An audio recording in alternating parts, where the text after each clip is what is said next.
Enlarge prostate in man, बड़ा हुआ prostate क्या इरेक्टाइल डिसफंक्शन कॉज करता है और ये सेक्सुअल एक्टिविटी को डिक्रीज करता है? तो इसका जवाब है हाँ। तो दोस्तों, मेरा नाम है असद सलीम और मैं डॉक्टर ऑफ फार्मेसी हूँ और मैं आपको आज की वीडियो में इनलार्ज प्रोस्टेट की वजह से सेक्सुअल एक्टिविटी जो डिक्रीज होती है उसके बारे में बताऊंगा।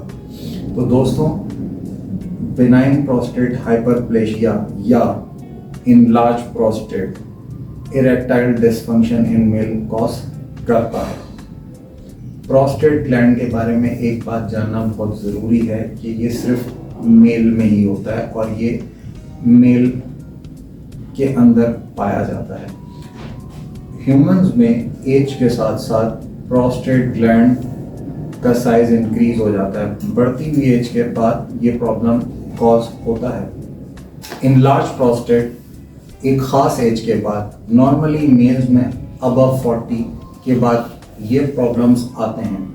तो बेनाइन प्रोस्टेट हाइपरप्लेशिया या इनलार्ज प्रोस्टेट ये एक प्रॉब्लम है कि जो यूरिथ्रा, जो हमारे यूरिन पास करने की जगह है, आप ये समझ सकते हैं कि वो नैरो होती जाती है और उसकी वजह से यूरिन हमारे अंदर रिटेन होना शुरू हो जाता है। यूरिन सही से पास नहीं होता। यूरिनरी इनकॉन्टिनेंस या पेशाब का जिस्म से बाहर ना निकलना, आप इसको यूँ समझ सकते हैं। और इसकी वजह से हमारे अंदर एक एंजाइटी, प्रेशर, टेंशन क्रिएट होता है कि हम यूरिन पास नहीं कर पाते या वो बहुत ड्रॉपलेट की फॉर्म में निकलता है, खतरा निकलता है और सही से पास नहीं होता।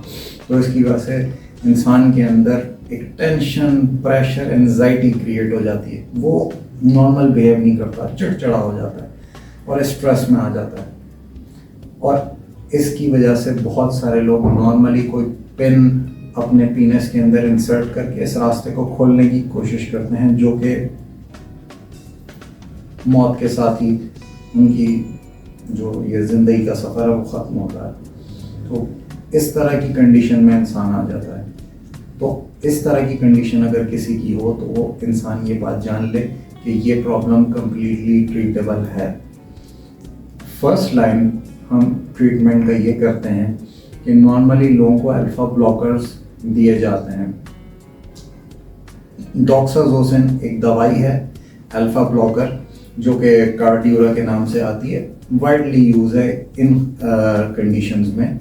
और इसके अलावा एक नई ड्रग है टैमसिलोसिन 0.4 mg, वो भी बहुत अच्छा काम करती है, बहुत अच्छा उसकी वजह से यूरिन पास होता है और ब्लैडर एम्प्टी हो जाता है। तो जो ब्लैडर एम्प्टी, जो हमारी पेशाब की थैली है, वो खाली होने का एक सुकून आता है और बंदा स्ट्रेस और टेंशन की कंडीशन से बाहर निकल जाता है। इसके अलावा इसका प्रॉपर एक ट्रीटमेंट होता है। जब कंडीशन बहुत वर्स हो जाए और यूरिन पास ना हो रहा हो तो इसके लिए सर्जरी होती है।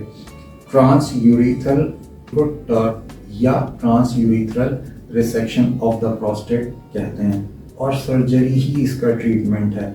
एंड में वाहिद हल इसका सर्जरी है। जो लोग ये समझते हैं कि वो दवाओं से ट्रीट हो जाएंगे, ये गलत है। दवाइयाँ सपोर्टिव होती हैं और इंसान को सर्जरी की तरफ पहुंचने तक के लिए रिलैक्स कर देती हैं और वो यूरिन आराम से पास कर सकता है। उसके बाद सर्जरी के ज़रिए इसका ट्रीटमेंट मुमकिन है।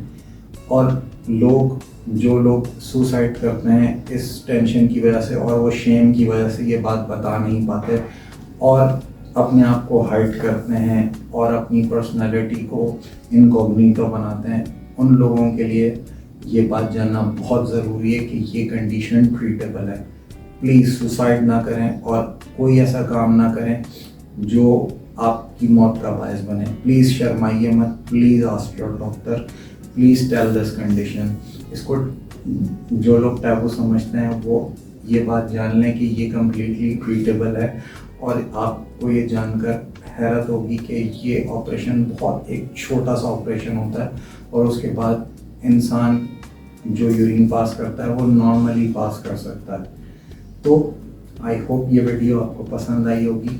प्लीज़ लाइक एंड सब्सक्राइब, और आपके लाइक्स और सब्सक्राइब की हमें बहुत ज़रूरत है। Thank you for watching.